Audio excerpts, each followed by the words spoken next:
A lot of people always asking themselves, what can I do to be happy? That's a big question for a lot of people. Now, you have a system of 5 steps. Yeah. I've written 5 simple steps that really helps no matter who you are, what walk of life you're in.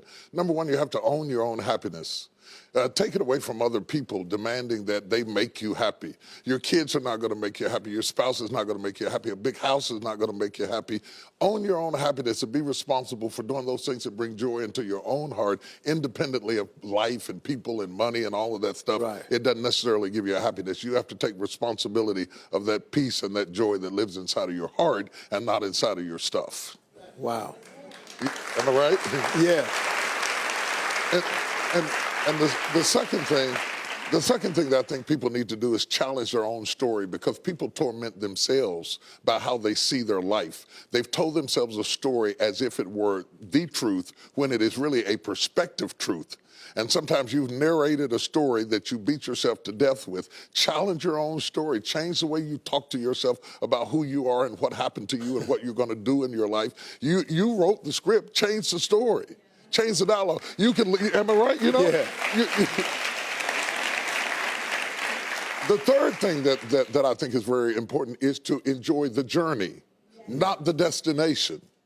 A lot of us delay our happiness. When I get to this level, when I get my degree, when I get the kids, when I get married, I'm going to be happy. Enjoy the journey. Enjoy the whole step, the whole process. Every day that you get up to strive for whatever it is you're after. You know I'm a goal-oriented guy. Yeah, absolutely. But you don't celebrate when you get to the finish line. Celebrate all along the way. Celebrate all along the way. Yeah, man. You know, that's so true, because I hear people talking about a million, man. When I make $1 million, I'm going to do this right here. Well, look, if you've been making $25,000 a year, and all of a sudden you're making $100,000 a year, I got news for you, man. You need to go eat a piece of cake and put a candle in it or something, because that's a big jump. And like you say, enjoying the journey is just realizing that there's joy in the process. That, and then I put me on my calendar. Put me on my calendar, because I want my attention too. Because if you don't see yourself as valuable, nobody else will. You know, nobody else will.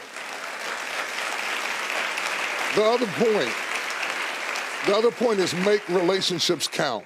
Making your relationships count, because everything is about relationships. First of all, your relationship with God. That's a very important thing to have, because as long as you know that there's somebody in charge, you don't have to bear the brunt of the responsibility and the weight of what's going on in your life. Yeah. You can talk to the boss. Okay. Yeah. Number 2, enjoy your relationship with yourself. If you don't like you, it makes it hard for me to like you. Because people, when you walk into their atmosphere, they draw you into the cosmos of their own drama.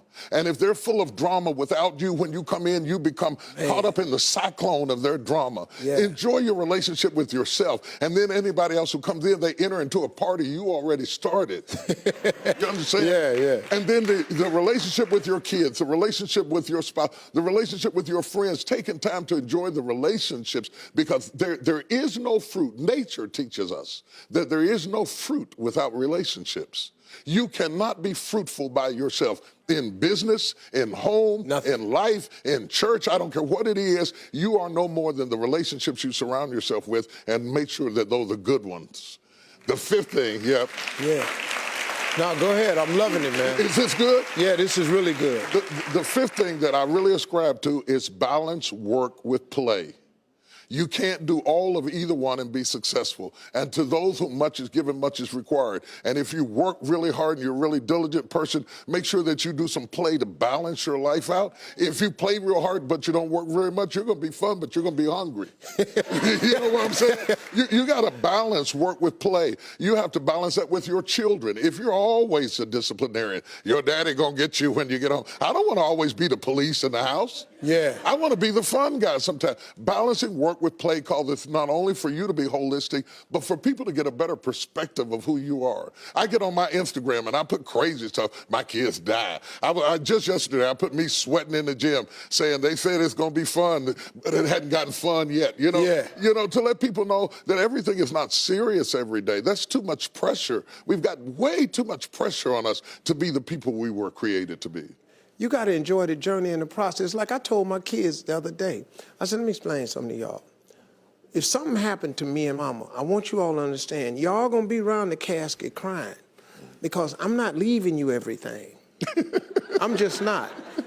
I'm gonna spend 85% of my income on me and your mama. Right. Yeah. Right. I'm gonna leave about 5–10%. That's it. The rest of the money, me and your mama going somewhere. We can, Dad, we can't go on vacation. No, I want to be just with your mother. Well, here's it's the cool. thing that people don't understand about children. It is not what you leave to them that makes them great. It's what you leave in them.